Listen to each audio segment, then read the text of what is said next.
You are listening to Leaders and Legends, a podcast featuring some of Indiana's most fascinating men and women whose impact has shaped our state, our communities, and us. Join us as we discuss their imprint on our history.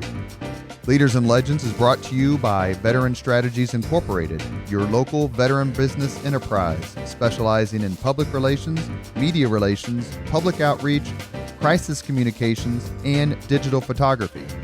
My name is Robert Bain, Principal of Veteran Strategies, former Deputy Chief of Staff to Mayor Greg Ballard, and Communications Director for the Indiana Republican Party. I'm honored to be your host for our discussion. You are listening to Leaders and Legends, a podcast presented by Veteran Strategies, a local veteran public relations enterprise, and sponsored by Girl Scouts of Central Indiana, Garmong Construction, the Crowne Plaza Hotel and Grand Hall and Conference Center at Historic Union Station, the law firm of Bose, McKinney & Evans, and the Bose Public Affairs Group, the McGinley's Golden Ace Inn, and MacAllister Machinery, your friendly neighborhood Caterpillar dealer. Our guest today on Leaders and Legends is Indianapolis Star journalist David Lindquist. He comes highly recommended by Mark Allen, who's the unofficial music critic of the Leaders and Legends podcast.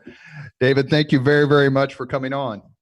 Oh, my pleasure. Thanks for asking me. Boy, that's a heavy title of your podcast. I can only aspire to either of those. I think I fall far short. You, Mitch Daniels, Sammy Davis, who received the Medal of Honor. It's the three right there. We usually don't date these podcasts. In other words, we don't make temporal references, but it's a strange time. And so let me just start very quickly before we get into your background and career. What is it like to be a journalist with a heavy responsibility in the largest newspaper in the state during the time of the coronavirus and all its effects? Well, my expertise is popular culture. I often describe my job as wherever pop culture and Indiana intersect, that's what I cover. So a lot of that's not important right now in the big picture. At the Star, we've actually kind of made triage teams of reporters. Right. So I'm not reporting about.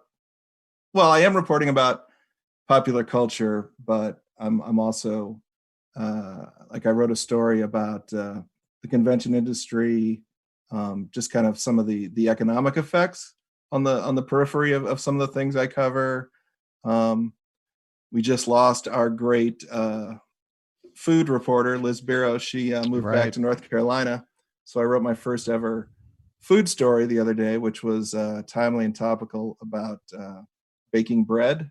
That seems like the pandemic pastime for a lot of people, but my colleagues are just going above and beyond, really doing some incredible work.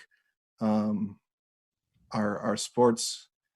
high school sports reporter did a piece the other day about the high school basketball sectional game. Yeah, I saw that. Where, 5 attendees have passed after being diagnosed. So yeah, it's for my main gig. Everything's up in the air. March 12th. March 12th is the day I think that I'll always remember, because that was the day that they were okay. We're going to have a Big Ten tournament games today with no audience, but then the NCAA tournament went down, and then they canceled the Big Ten tournament, and I think that was the day where people really kind of realized how big all of this is. And I mean, the concert industry is dying. It's stymied at best. But let me ask you a question about that real quick. At a time where people are looking for, let me say it a different way. In times of trouble, I won't quote the rest of the song.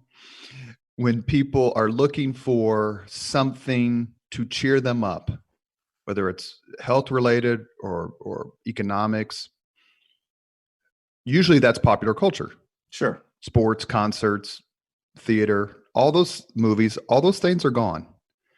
What is your sense of the impact that is having, the loss of this ancillary source of fun and smiles and optimism on people's moods generally? One of the things that you read when you read about the effect of past influenza epidemics is the depression that victims feel that's a direct result of the disease. You combine that with that their normal escapes are not there anymore. What's your prediction, which your off the record prediction, you won't be held accountable for what this is going to mean in the next 6 months or so for the beat you cover? Yeah, that's a huge question. I guess personally, I can think about what I've been doing is every night, 6 nights a week. One of my favorite musicians, Jeff Tweedy, leader of the band Wilco, he has an hour-long Instagram kind of family hour. It's like just kind of a fun variety show with his wife. She mans the phone camera, and his 2 sons are with him. His 2 sons are like 22 and 18, and they're great musicians. And Jeff will like play and sing 5 songs a night, and the brothers each get 2 covers a night, and they just field questions from the audience. And I think a lot of us have been given like this peek inside the personal lives of a lot of quote unquote rock stars or celebrities in all this. And I mean, already since I started writing for the Star in 1998, just as Napster was coming along and, really destroying a lot of what the music industry was. So one effect that might be is like just more the chipping away of celebrity, kind of a flattening of distance between our artistic heroes and ourselves, whether that's a good thing or bad thing. How big can a concert be until we have a vaccination? I mean, I think that's a huge question. At the beginning, will venues like the Hi-Fi and Melody Inn and Radio be somewhat popular and really hot because maybe they can say, all right, this is a band you may have not know. This might be a local band, but you can come here. We can sell 100 tickets and practice social distancing, and those might be the hottest events around. I'm not sure. I'm not saying that's a slam dunk, but I can certainly see how that would be appealing to people. I get these emails from Ticketmaster and Vivid Seats and, these kind of concert and sporting event ticket brokers. I just don't even open them anymore, figuring that it's superfluous. Yeah. Like I'll wait until there's another time. For the people, Indianapolis is a great concert town, I believe. We get the biggest artists most of the time. And it always seems to be packed. The last 3 or 4 concerts I went to Tool, I went to Van Halen, Elton John when he was here, or not Elton John. I can't remember, but the last Billy couple, Joel? Yes, the couple 3 or 4 were absolutely packed. Not only the venues, but the artists rely on this income, let alone the ancillary benefit to bars and restaurants. How long do you think people can go, not only artists, but small business owners and the people who plan cities and events of cities, let alone just the ordinary goers, concert goers, before they say, look, we just don't care anymore. We're just going to have these things, and we're going to treat the coronavirus like we treat crime. We don't sit at home and bolt the door. We go out and we manage risk and we take risks, and we make a value decision that it's worth it for us. Do you think that's a possibility that at a certain point a band is just going to go, come watch us play, and if you take your chances, you take your chances? I could see that happening. I'm not sure if a venue like the shows you were just talking about have been in places like Bankers Life Fieldhouse and Ruoff Music Center. I don't know if they'll play along with that kind of thing, but yeah, I definitely could see it happening. I mean, rock and roll is, we'll get to country music and other aspects later, but I mean, what would the Sex Pistols be doing right now? Yeah. Saying the hell with it. Come to our shows.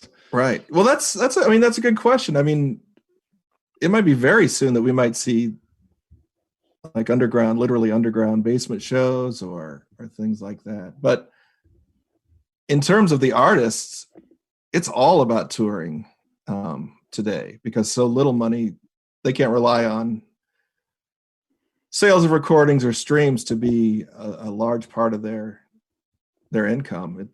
It has to be done on the road. And so, like, go ahead.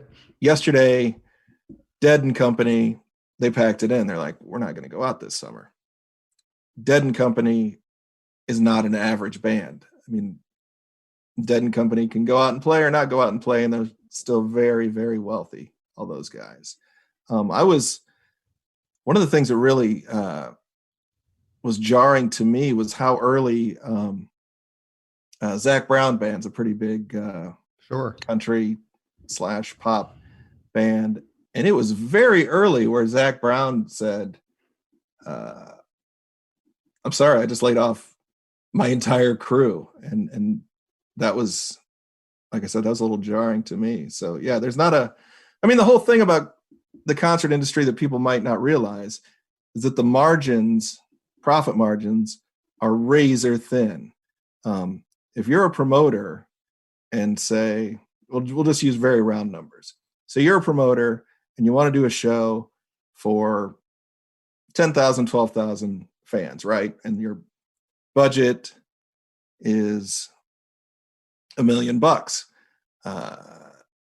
850,000 of that is probably going to the artist. So you're not, the margins are very, very thin on these shows, I guess. So how long can we go without it and not have a lot of people hurt in the industry financially? Not very long.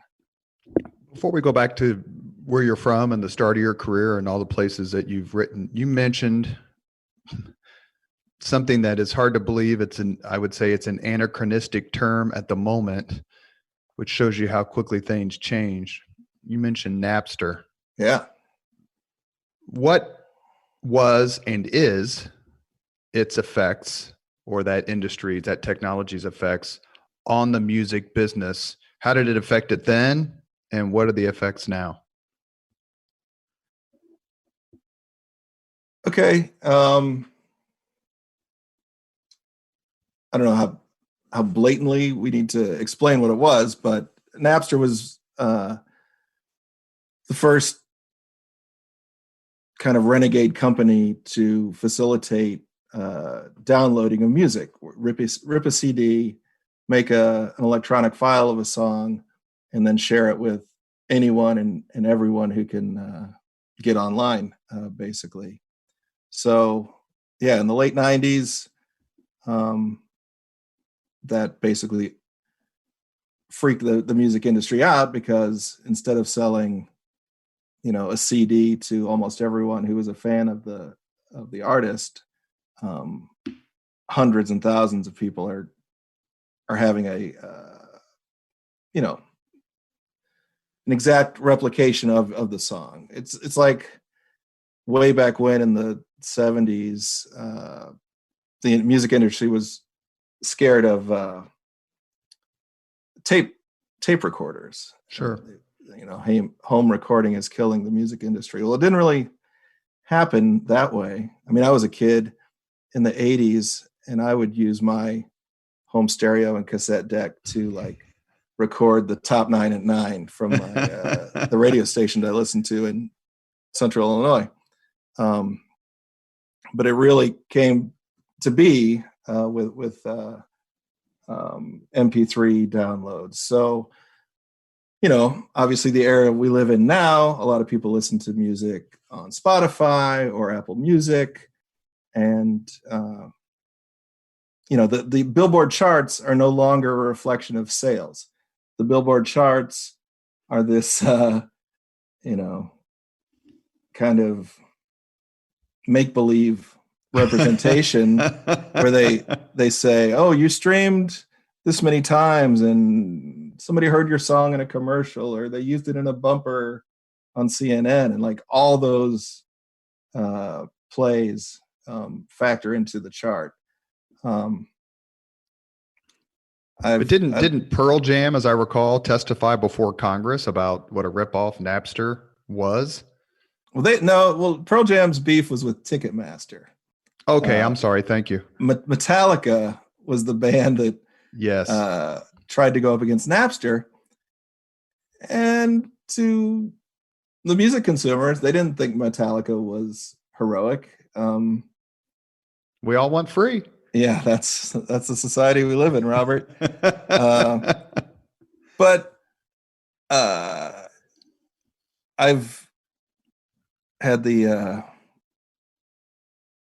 opportunity to interview John Mellencamp many times through the years, and when Napster was kind of coming onto the scene,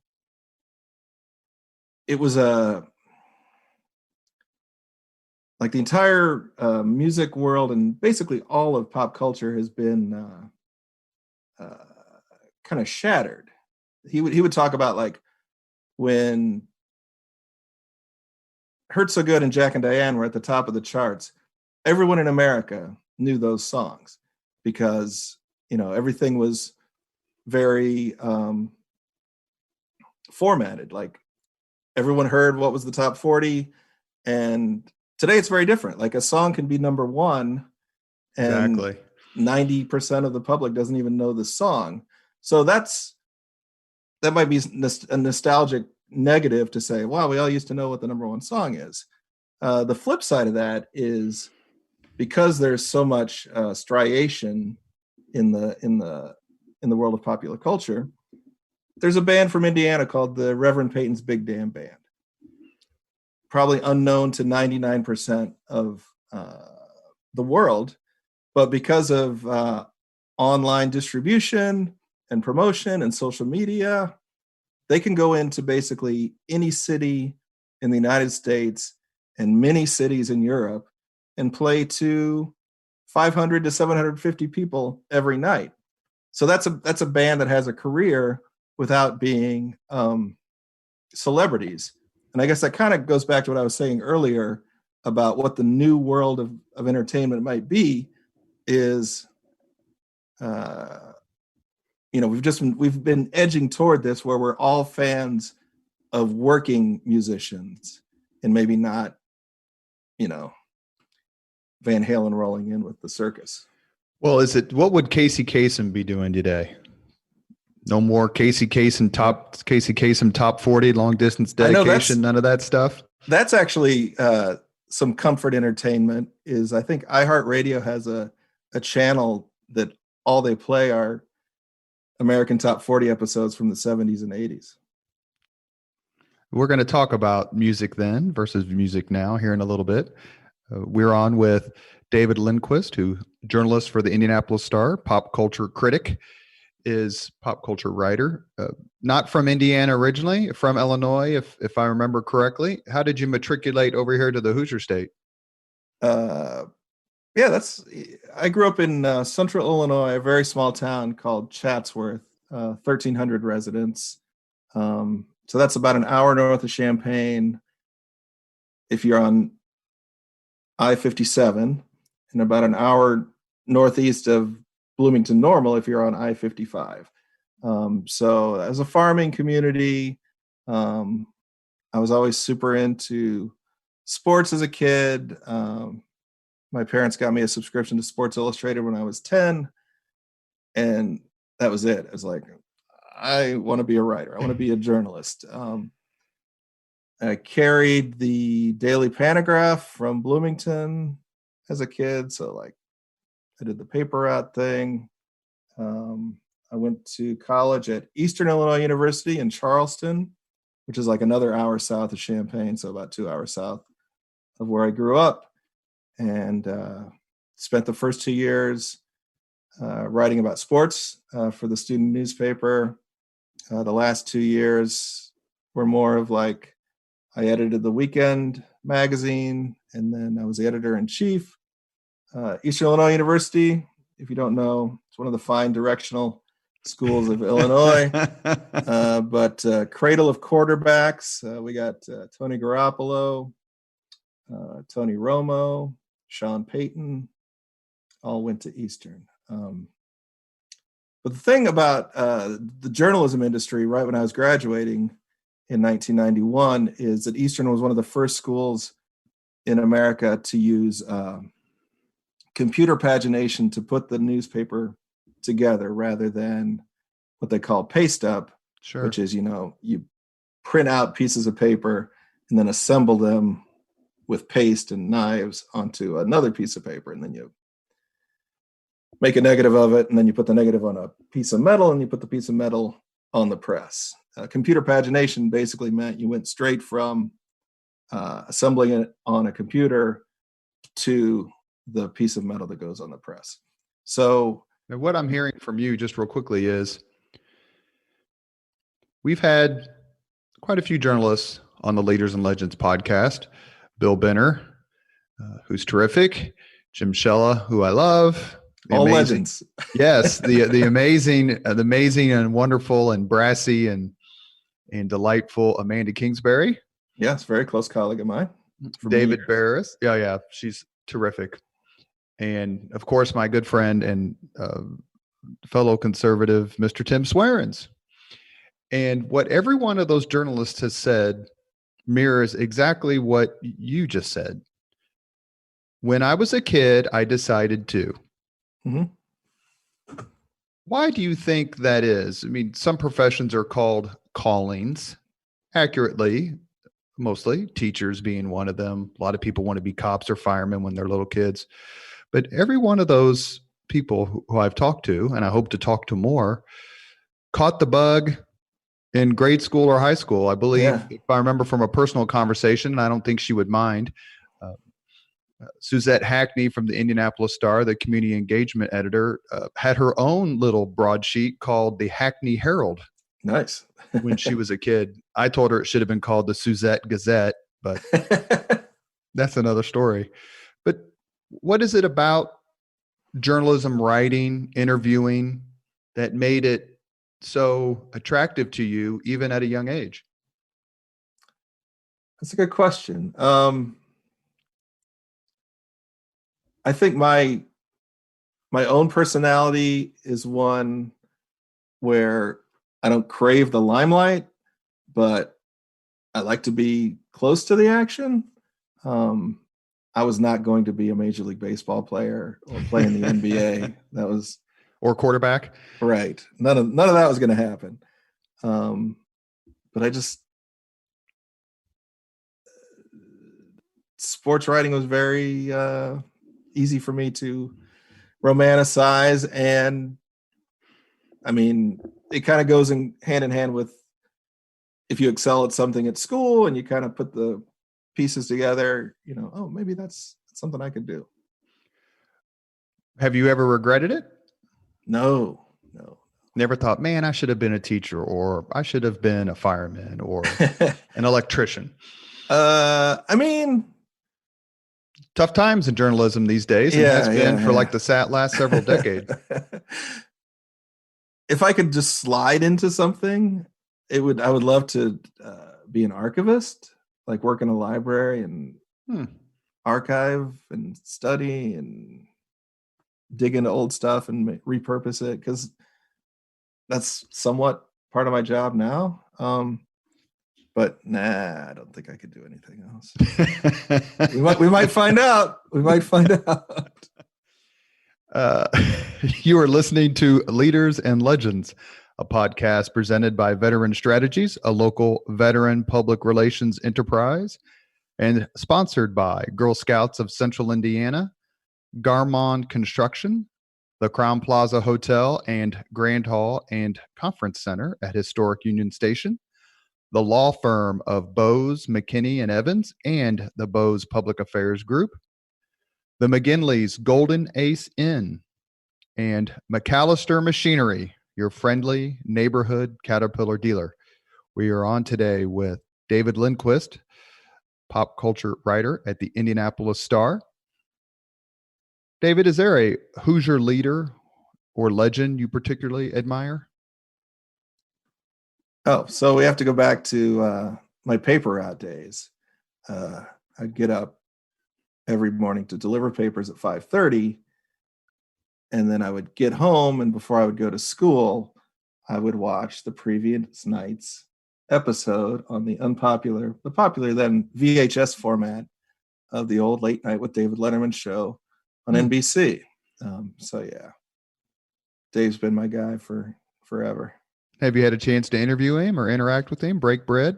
A couple, at least 2 interviews. The first time I talked with him was right on the track before a race, and I have to thank my former colleague Kathy Keitlinger for the tip. Kathy was at the Star. Who is awesome. Yeah, she would write about kind of social things in Indianapolis, and she knew that team owners, would go to their cars right before the race.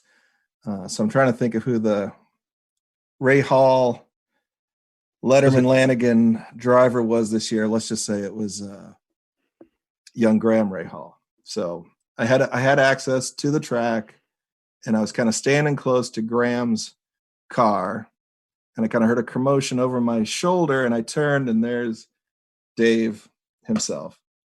And I just kind of caught him right in stride as he was walking, and I told the anecdote I just told you about when I was a kid. I was a paper boy and would tape his show, and he's like, I used to carry, I think he carried multiple papers. He might have carried both the Star and the Indianapolis Times here in Indianapolis. But it was the year that he had announced that he was going to do the show at CBS for like 1 more year. Sure. So I quickly was just like trying to ask him about favorite Indiana guests. And he said, I love the Drivers Come On. They're always super entertaining. I think he might have mentioned Peyton Manning. And I know that Dave always had an affection for singer-songwriter Warren Zevon. Was always on his show many times. About whom you just posted, and we're going to ask about that on Facebook. Yeah, sure.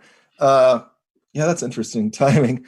So I always kind of made a correlation between Warren and John Hyatt, the great Indianapolis singer-songwriter. So I kind of led Dave into like, I know you love Warren. What about John Hyatt? Do you like having John on the show? And Dave's like, yeah, John's great. So there we are at that point, very superficial, quick conversation on the track right before the 500-mile race. And Dave goes, speaking of Warren, I'll never forget the last time he was on the show. And if people are not familiar with Warren Zevon, had kind of an up and down career commercially, but always was just a great songwriter. Unfortunately, had cancer and died, but he knew it was coming. He knew the end was coming. So he put out, I think, at least 2 records that were very mortality themed, real touching, emotive records. So you want to name a couple of his songs for the people who don't? Well, people probably know Warren Zevon for Werewolves of London, great songs like Lawyers, Guns, and Money. But so at the end of his career, he wrote these songs. Like one people always quote one of his songs from this era, Enjoy Every Sandwich, which is a very great way to think about life and its fleetingness and how you can live in the moment if you can. So anyway, David Letterman's like, so it was Warren's last show. We knew it was going to be his last show. And I went up to see him in the dressing room after the show. And I just, poked my head in and said, thanks for everything, Warren. And he's like, so then Warren called me into the dressing room and turned and handed me his guitar. So like Letterman's like, nothing like this has ever happened. It was like super emotional for him. So that was like a pretty good, 90-second interview on the track with David Letterman. So I really appreciated that. And then I think the next year when he did retire, I was part of a kind of a small scrum in the garage there in Gasoline Alley with Dave. You came to the Indianapolis Star, I believe, is it 1999, 98? May of 98. And you came from, is it Northwest Times of Indiana? Was your first? The Times of Northwest Indiana was my stop right before here, yeah. Now, we have ancillary researchers and helpers here on the Leaders and Legends podcast. Now, most of the time it's Bill Benner. But in this case, we want to give credit. There's no plagiarism here on the podcast, so we give credit where credit's due. So I reached out to Mark Allen, there's not a better person walking in Indiana and the earth than Mark Allen. We agree on very little, except I am incredibly, incredibly lucky to have his friendship. So I reached out to him and said, okay, give me some scoops because I don't know David. When you go, this is one of the questions. Mark's been on the podcast twice, once about his career, and then we brought him back on to talk about the interviews that he's posted on YouTube, which are terrific. When you go to interview someone,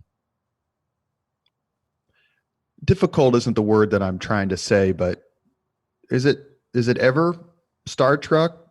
Fan struck, like, oh my God, I can't believe I'm asking questions of David Letterman or, insert famous person you listened to when you were in high school here. Right. So yeah, the summer of 98, my first summer in Indianapolis, the first phone interview that kind of really gave me goosebumps was John Fogerty of Creedence Clearwater Revival. And he could not have been nicer. And looking at his career, he's certainly a salt of the earth kind of guy. But yeah, that was like, oh my gosh, I'm talking to John Fogerty.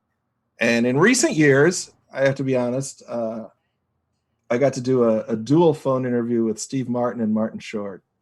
Oh my. That was a blast, and everything that you want those guys to give you, they gave. But I mean, so here's the thing about phone interviews. In my inbox every day, I get 15 to 20 publicists sending me an email saying, wouldn't you like to talk to this artist? Right? Nice phrasing. Nice phrasing. Wouldn't you like to? Those people are coming at me, right? And meanwhile, my wish list often are acts that don't need an interview. Like they don't have publicists who are sending email to the Indianapolis Star asking for an interview. So the best case scenario is where the level of interest is equal. I want to talk to the person, and that person is willing to talk to someone from the Indianapolis Star. So if we can broker the deal and schedule an interview, then my time with this artist becomes something on a list. It's a 15-minute slot. And maybe once a week, this artist has to devote 4 hours to probably the last thing they want to do. And that's phone interviews, right? Sure. So they're in a room and someone sends them an email that says, okay, 10 a.m., the Cleveland Plain Dealer, 10:15, the Detroit Free Press, 10:30, St. Louis Post-Dispatch, 10:45, Indianapolis Star, right? So these are it's too impersonal really to get too hung up on being starstruck, I guess is what I'm saying. Have you had artists with whom you were generous with your time, knowing it was important to them as perhaps they were first starting out. Remember that.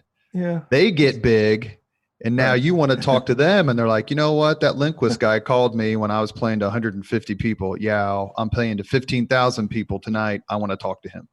That's an interesting question. The first person that comes to mind is someone who I think is definitely one of the top 5 guitarists on the planet living today. And that's I wanted to call him a kid. He's not a kid anymore, but Derek Trucks, just an amazing guitar player who kind of came up through the ranks under the umbrella of the Allman Brothers because his uncle, Butch, was a drummer in that band, and Derek plays in a style that's almost eerily close to Duane Allman, the slide player. Yeah. So, I mean, I can literally say, and this is maybe happened once in my entire career, is that, the second time I talked to Derek Trucks, he mentioned the first time that we spoke, and he was very appreciative. So hard to believe Duane Allman's been gone nearly 50 years. Yeah. I had to catch myself because I almost started to say, the late Allman brother, but we've also lost Greg. You mentioned him as being one of the 5 best guitarists on the planet. Care to name your other? Opened myself up, right? Care to name your other 4? This is just off the top of my head. Trey Anastasio, Annie Clark, who records under the name St. Vincent. So that's 3, right? Gary Clark Jr. is very inventive. And let's leave it at that. Are you a fan of the shredder type guitarists? Yngwie Malmsteen, Steve Vai, Joe Satriani, those sorts of... Yeah, so that's like the other end of the spectrum of what Derek Trucks does. Derek Trucks plays minimal amount of notes and coaxes so much out of them. But yeah, when I was a kid, Eddie Van Halen, I thought was it. I would evangelize for Eddie Van Halen to all my friends. But there's a lot of people who agree with you on that. That there's electric guitar, rock and roll guitar before Van Halen, and there's guitar after Van Halen. And when someone like Brian May writes in a book that Eddie Van Halen represents the pinnacle of guitar playing in my lifetime. Yeah. So you and Brian May. Well, that's what's incredible about Brian May is you can hear 3 notes of guitar and know that it's Brian May. He has such a distinctive tone and like Stevie Ray Vaughan. Just caresses the notes in a way. Yeah. Stevie Ray, love Stevie Ray. Go ahead. In the late 80s, I was going to summer school one year at Eastern, and somewhere down south in Southern Illinois, there was a place called the DuQuoin State Fair. I don't know how they got away with calling their fair also a state fair when it wasn't the Indiana State Fair. But saw Stevie Ray Vaughan with the Thunderbirds as the opening act for $6. And that was definitely an all-timer. With his brother Jimmy playing guitar for the Fabulous Thunderbirds. Yeah. Stevie Ray Vaughan's cover of Stevie Wonder's Superstition is my favorite cover version of any song ever. Nice. Right now, my Instagram Live project for this month is all covers April. So that's a good thought. I saw that. Days, I might squeeze that in. Did, not necessarily guitarists before we move on, but all the concerts you've been to, you've seen them up close. Can you think of 1 or 2 performers that just made you shake your head? Just like, I cannot believe how good this person is at his or her chosen craft. Okay. Roger Waters from Pink Floyd he has like some superpower on stage because he's not a great singer. he's a bass player, so he's not going to knock you out with any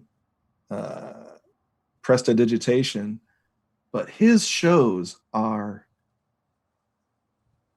unparalleled. I mean, if you talk about the best shows I've seen since I've been in Indianapolis, 2 Roger Waters shows are probably in the top 10. I went to the Wall concert. Yeah. And it was fabulous. Just the whole production. I mean, he spared no expense. They played the Right. songs. He played the songs you wanted to hear him play. Well, I can tell a little story on myself from that show, and that speaks to how things have changed in the concert world and the world of concert coverage. So that was the Wall at Bankers Life Fieldhouse, and at the beginning of the show, I've got my phone out, right? Because I want to take a picture. I want to tweet. And I might tweet a few observations about the show, because that's kind of how you cover a concert today. And about 3 songs into the show, a gentleman to my right, who I don't know, kind of nudges me brusquely on my arm, and he's like, is that a good concert on your phone? You know, saying, you know, we're here. This is the event. Why are you using your phone? And that's certainly something that annoys a lot of people, is seeing fellow concert goers squander the experience of a show, whether they're recording or hopefully not even paying attention to the show, texting someone or whatever. He wasn't security. He was just some punk. Yeah. He was someone saying to me, dude, why are you on your phone when this is happening right in front of us? And I remember one of the 2 times that Paul McCartney came to Bankers Life Fieldhouse, that his video screens were so huge and high definition, right? That while I'm at that show, more than once I would catch myself. I'm like, don't look at the video screen. Paul McCartney is right there. So, I mean, these are all experiential things that I think tie into what we're going through right now. Live streaming is obviously having a moment during the pandemic. And it's just interesting to see how low quality some, international artists are willing to put out there into the world, and then some other people really have a knack for it. And whether that becomes a revenue stream, I mean, that's what obviously that's what the industry is interested in, is like, oh, if we can't do shows in arenas, how can we maximize, maybe some of this live streaming stuff? You mentioned a couple of folks who you had talked to, celebrities or musicians, who were kind to you, pleasant, generous. So I have to ask the question of, okay, who was just a jerk? Well, I had, I do have some stories in this regard. We'll take a couple. Okay. I learned a lesson with Art Garfunkel that if you think you have a question that might annoy or irritate, or be a question the person doesn't really want to answer, save it for the end of the interview. Because if it's at the end of the interview, you're not really out anything. It's over. But I did not learn this lesson when I talked to Art Garfunkel once. Art was coming to do a solo show, and Art, of course, made his name as a member of Simon and Garfunkel. And the Simon and Garfunkel sound is, Paul Simon, singer-songwriter, a conventional voice, and Art Garfunkel with this angelic high harmony always, and in some songs singing the lead with that voice. So after the breakup of Simon and Garfunkel, clearly Paul Simon has this huge solo career, right? Sure. And I was about halfway through this interview with Art Garfunkel, and I said, Art, do you ever think about what your voice might have added to Graceland, the great Paul Simon album, or other works, right? That was my question. And you could hear through the phone Art's neck kind of snap to the side, and he's like, I don't like that question. Why don't you go ask Paul Simon what he could have added to my solo recordings? What solo recordings? Exactly. It's like, you need a little better self-awareness there, Art, is what went through my mind. And so the next 8 minutes of that phone interview were rough, because basically on every answer he kind of circled back and was like, that was a jerky question. Why did you ask that? But you see these celebrities who, I mean, the most famous example that we have on video in the last few years is when Megyn Kelly asked Jane Fonda about her plastic surgery. Yeah. And you might as well just have asked Hanoi Jane there, how are the accommodations? The look of incredulity on Jane's face of like, how dare you ask me that question? I mean, is that something that you obviously just encountered it and what you talked about with Art Garfunkel, but it's like, look, we're doing the favor of this interview. We don't expect any tough questions. And is that hard to do as a journalist? I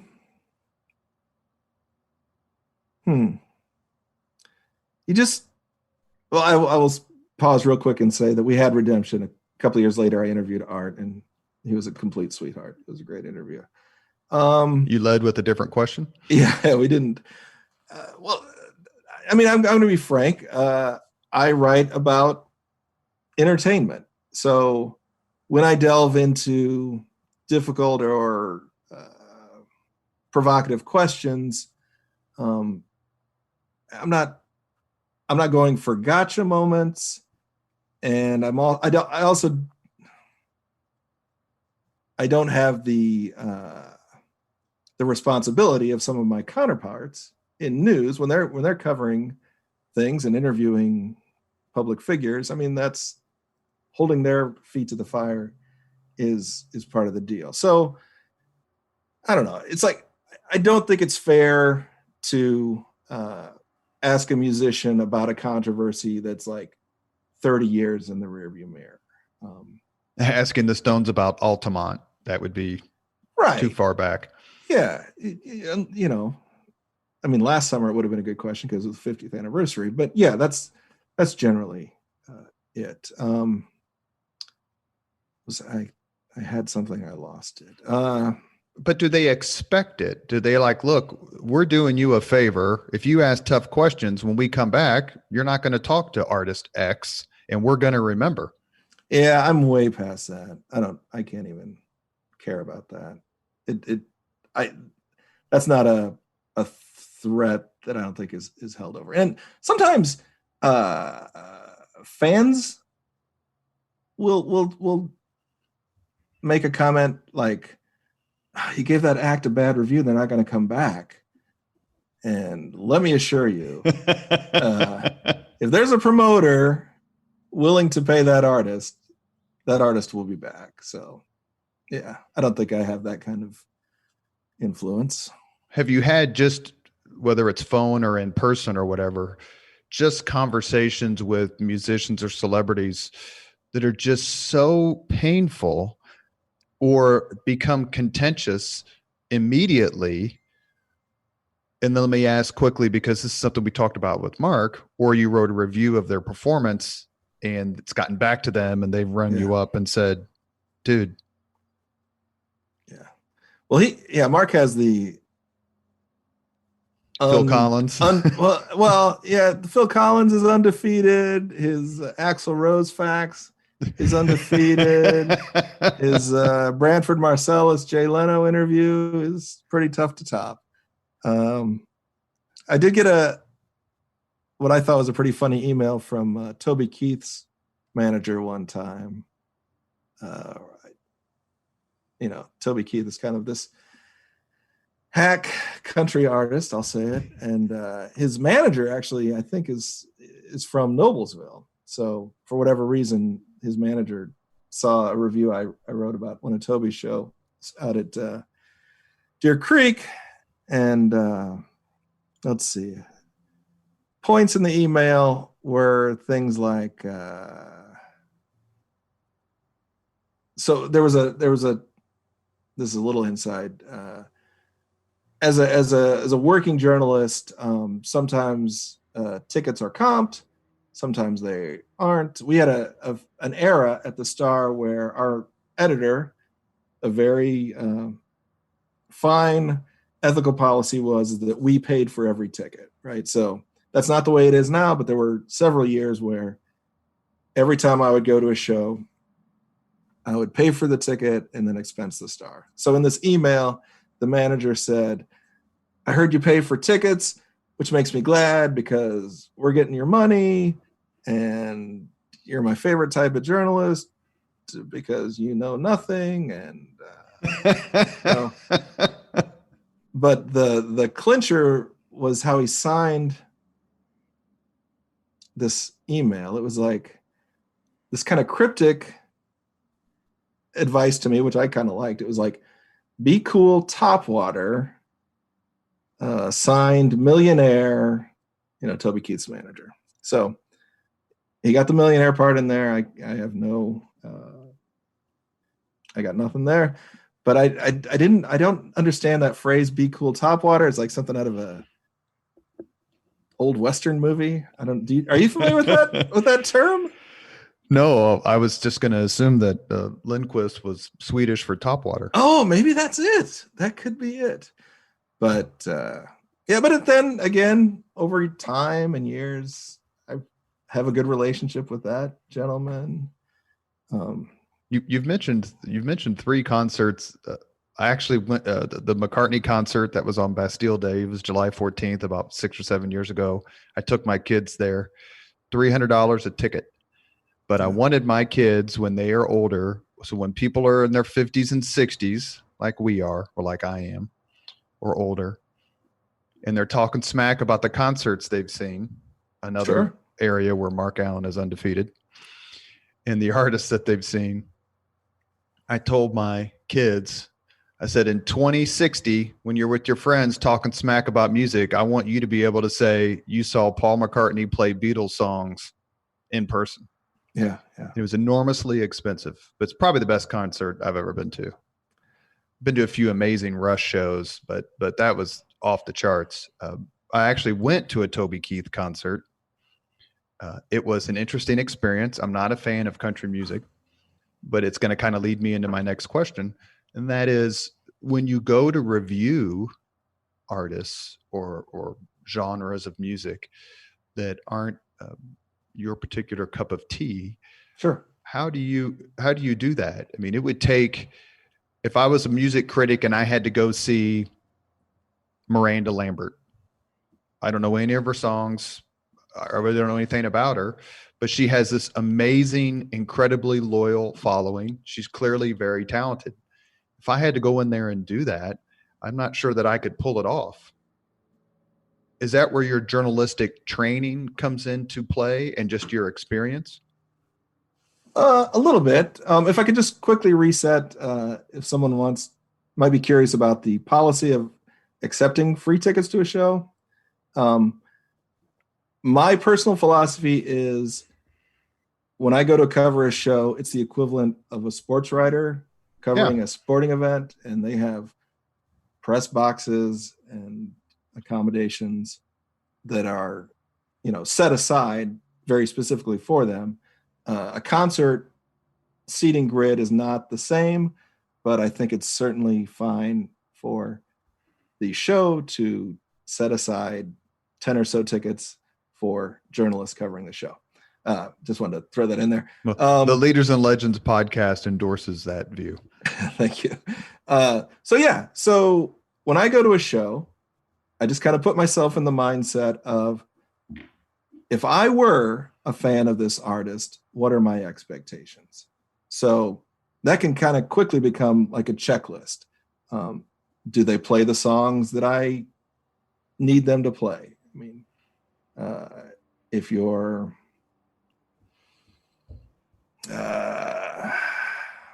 if you go see John Cougar Mellencamp and he doesn't play Jack and Diane and Pink Houses and Rumble Seat, then it's like, well, then what the hell are you doing? That's what what the fans want to see. It was the famous story of Neil Young, right? After he does Live Rust, this amazing album, has this incredible tour, and then I think his next album, I'm not much of a music historian, but his next album is this techno pop stuff.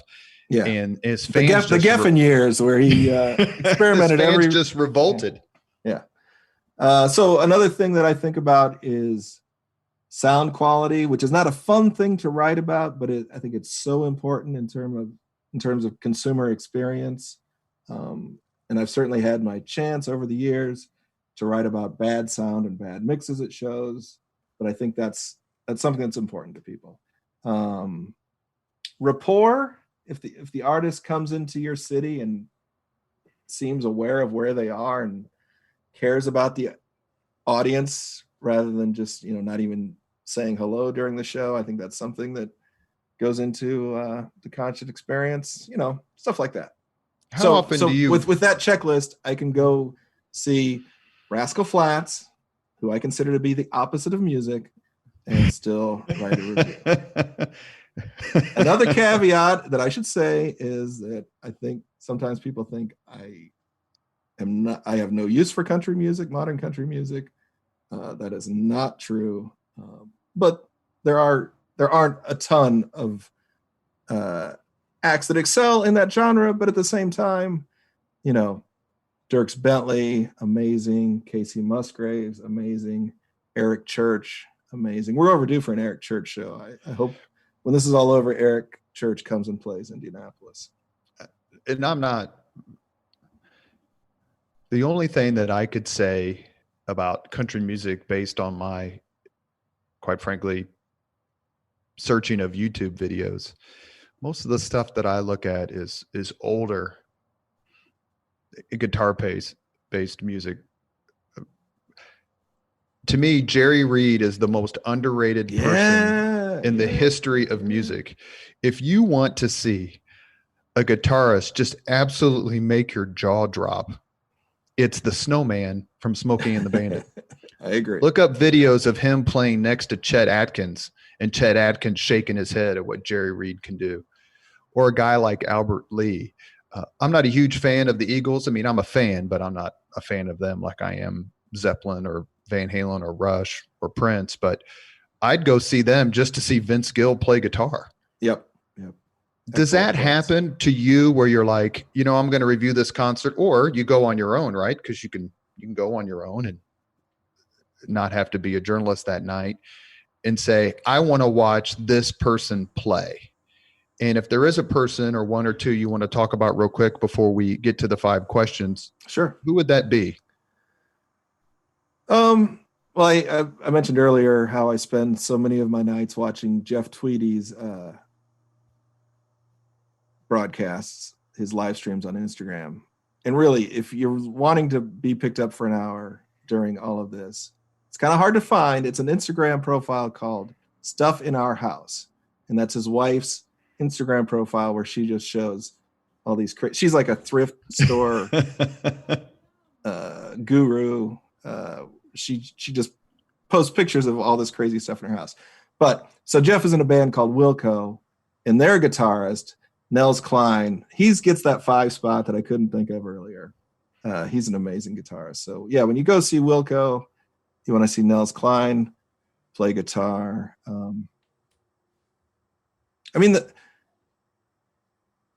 The thing about a live performance, and this is something we're missing now, is a concert isn't like a TV show or a film. Like a concert was not prepared in advance for you. A concert is the only time that artist and that audience are going to be in that room. That's a one-time shot. And that's why I love going to shows, and I just having the honor to record that over 22 years for Indianapolis is just a thrill, and I'm eager to do it again.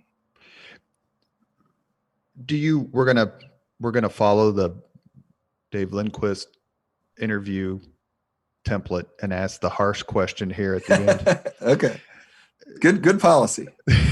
Well, we'll ask a nice harsh question.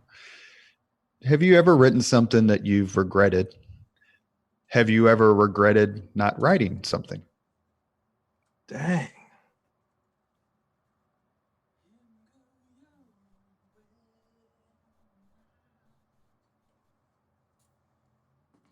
That is a stumper. Is that one of the 5? No. Okay. Because you go see an artist and you really, really want it to be a good show, and they just they bomb for one night for whatever, right? I've had podcasts where I've done, and right afterwards I've texted my guru, Chris Spangle, and my text to him is, I sucked. Gosh, I should have asked these questions and I didn't, or I just didn't have the energy or whatever. And I haven't done many of these, probably in the 60s, 70s at this point. But have you ever pulled your punches because you liked the artist or liked their music and felt like, you know what, I should have called them to account for this and I didn't do it? Yeah. It's probably happened. Nothing is springing to mind. I can talk about maybe like the most, maybe the most important concert review I've ever written was when Glenn Campbell came to play Carmel's Palladium. Speaking of great guitarists. Yeah. So Glenn was doing some dates with Jimmy Webb, the great singer-songwriter who wrote Wichita Lineman and a couple other songs that were hits for Glenn, right? So this was a show at the Palladium in Carmel. Amazing room. They don't always have shows that I would cover. Sure. Sometimes they'll book an act like a year after the act has played Old National Center. So it's not like, oh, I just covered that person there, I'm going to cover them this next show at the Palladium.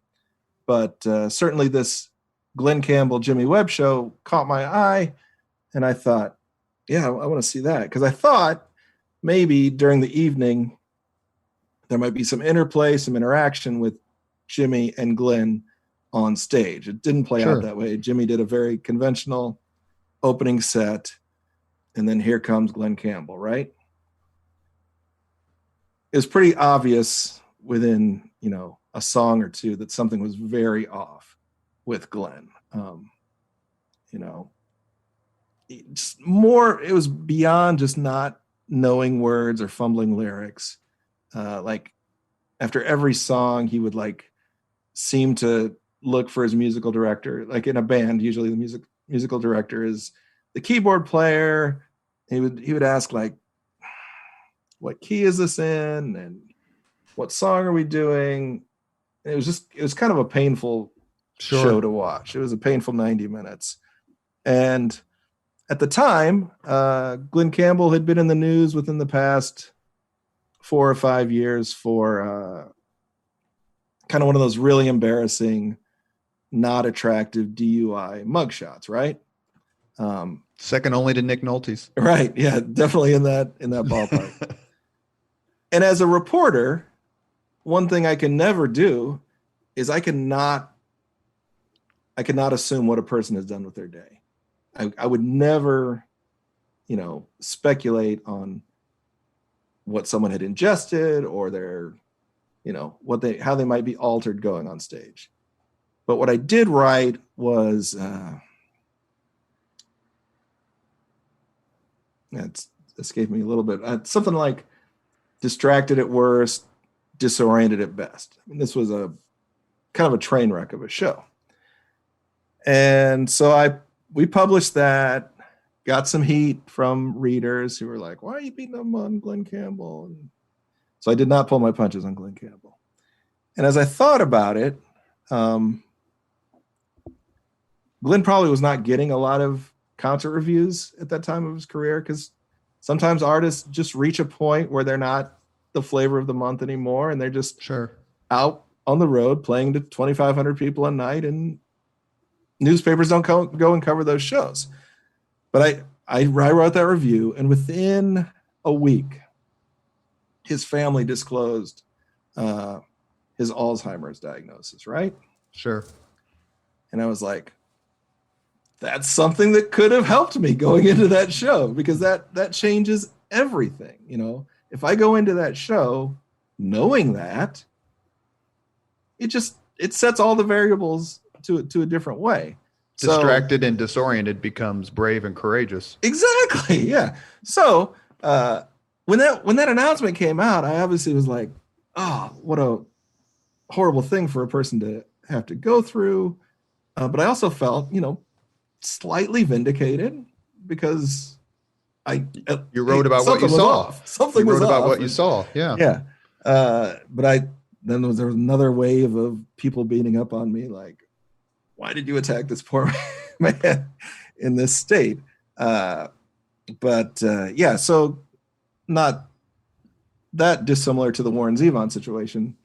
Glenn then had a couple of years where he made recordings, did a very triumphant victory lap of shows. And I did see one of his last run of shows at Old National Center. And again, if you go into the show knowing a person's circumstances, you treat the show differently. Sure.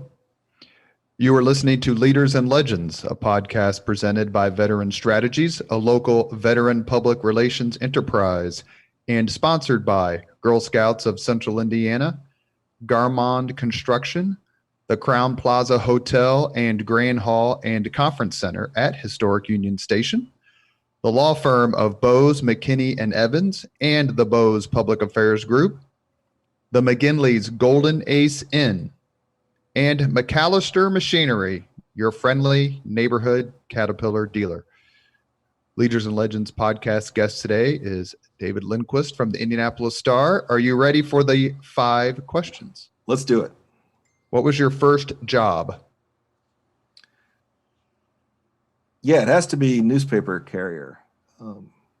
Got up at 5:30, delivered about 75 newspapers. Collecting was the worst. Nothing like going into someone's home every 2 weeks, begging for $1.75.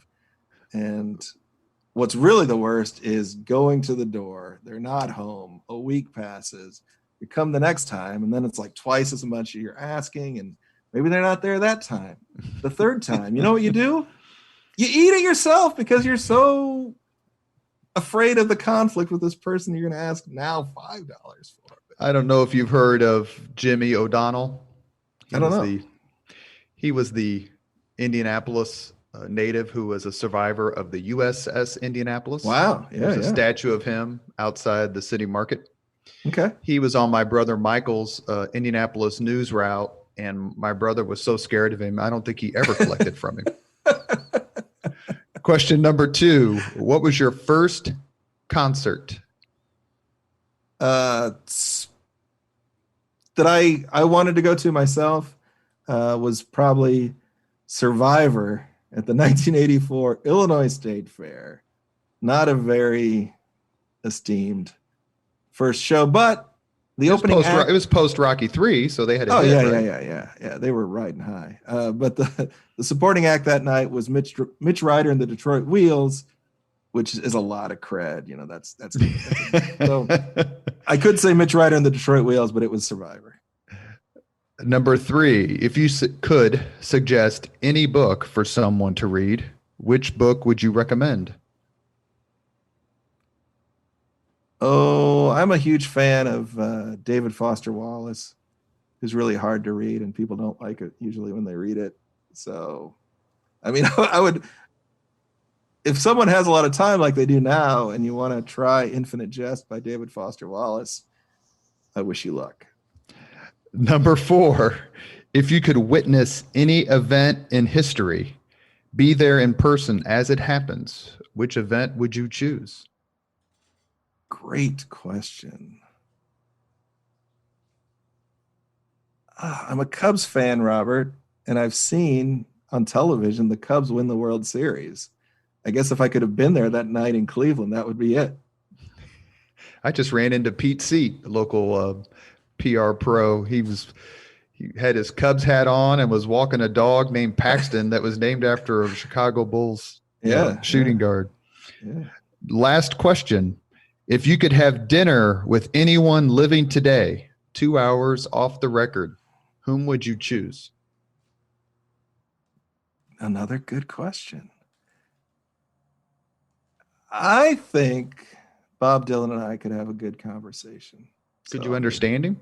Yeah. I love Bob Dylan. Did you listen to his latest Inagata Davida release? Dude, that 17-minute song about the JFK assassination, amazing.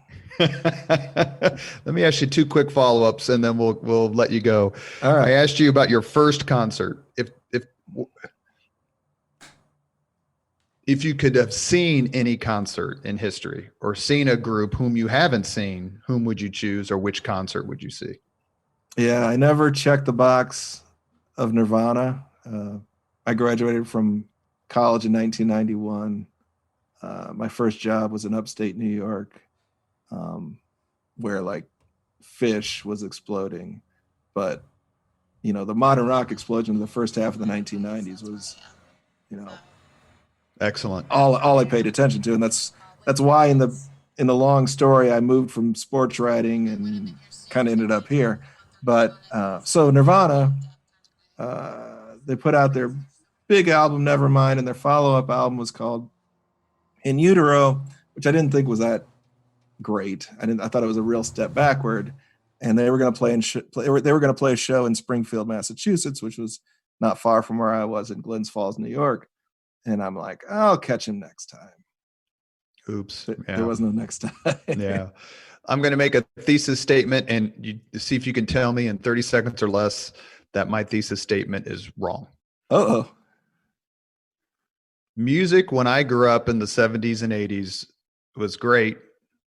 Music today sucks. You're asking me to defend or challenge? Defend today's music. Well, I got to say, it kind of goes back to what we were talking about at the beginning, is pop culture is so splintered now that it's difficult to find the good stuff, but it's out there.